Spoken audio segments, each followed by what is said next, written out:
Habib travels ভাই, জি, আপনারা কোন দেশে লোক পাঠান? এই মুহূর্তে আমরা সৌদিতে পাঠাচ্ছি। তবে সৌদি ছাড়াও ওমান, দুবাই, কাতার, মালয়েশিয়া, সিঙ্গাপুর আমরা এগুলো নিয়ে কাজ করি। বাট আপাতত এই দেশগুলো বন্ধ রয়েছে, তাই আপাতত আমরা শুধু সৌদিতে পাঠাই। যে কোনো কাজের ভিসা পাবেন। জি, আচ্ছা, তো আমি যদি যেতে চাই তাহলে আমার করণীয় কি, মানে আমার কি কি করা লাগবে? আচ্ছা, প্রথমে যদি আপনি যেতে চান আপনাকে 21 বছরের উপরে হতে হবে বয়স, হ্যাঁ হ্যাঁ। এবং 55 বছরের নিচে হতে হবে। আপনাকে মোটামুটি হাতের কাজ জানা থাকলে ভালো, না হলে hotel, restaurant, super shop, coffee shop, cafeteria, বাকালা অথবা ক্লিনার, মাজরা, মসজিদ, মাদ্রাসা এগুলোতে আপনি যেতে পারবেন। তবে আমাদের কাছে সকল ধরনের ভিসা আছে।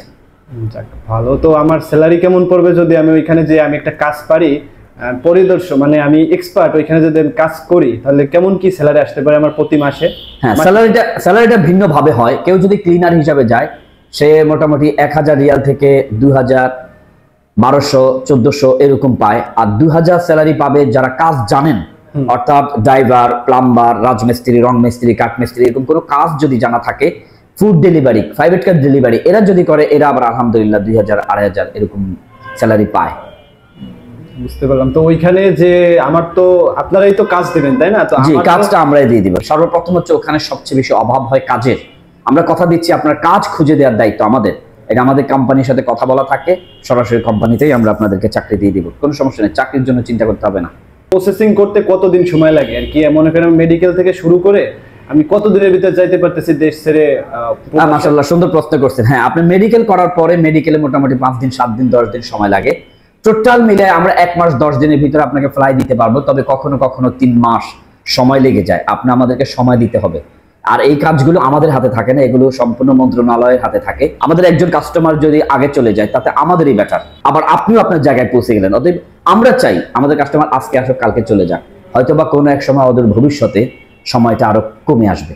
আমি যদি এখান থেকে যাই তাহলে থাকা খাওয়া কার, মানে থাকা খাওয়াটা কার ভিতরে, এটা কি? জি, এমনি নরমালি থাকা হচ্ছে কোম্পানির, আর খাবার হচ্ছে নিজের। কখনো কখনো খাবারটাও কোম্পানিরা দিয়ে দেন অথবা 200 রিয়াল দিয়ে দেন। কিন্তু যখন আপনি ফার্স্ট টাইম যাবেন এই টাইমটাতে যদি আপনি খাবার দাবারের ব্যবস্থা না হয়, সরাসরি কাজে না যান, 2-3 দিন রেস্ট করেন, আকামার জন্য অপেক্ষা করেন, ঠিক সেই সময় আপনি যতদিন থাকবেন এই আকামার ওয়েটিং এ, ততদিন আপনারা আমাদের কোম্পানির আন্ডারেই থাকবেন, খাবেন। থাকাও আমাদের, খাবারও আমাদের। কোনো রকমের ইনশাআল্লাহ আপনাদেরকে কষ্ট পোহাতে হবে না। আচ্ছা আচ্ছা আচ্ছা। আরো কোনো প্রশ্ন আছে? হ্যাঁ, আপনাদের যদি কোনো প্রশ্ন জেগে থাকে তবে আমাদেরকে এই ভিডিওর মাধ্যমে প্রশ্নগুলো করবেন। আমাদের স্ক্রিনে দেওয়া হোয়াটসঅ্যাপ নাম্বারে যোগাযোগ করবেন, আমরা আপনাদের প্রশ্নের জবাবগুলো দিয়ে দিব।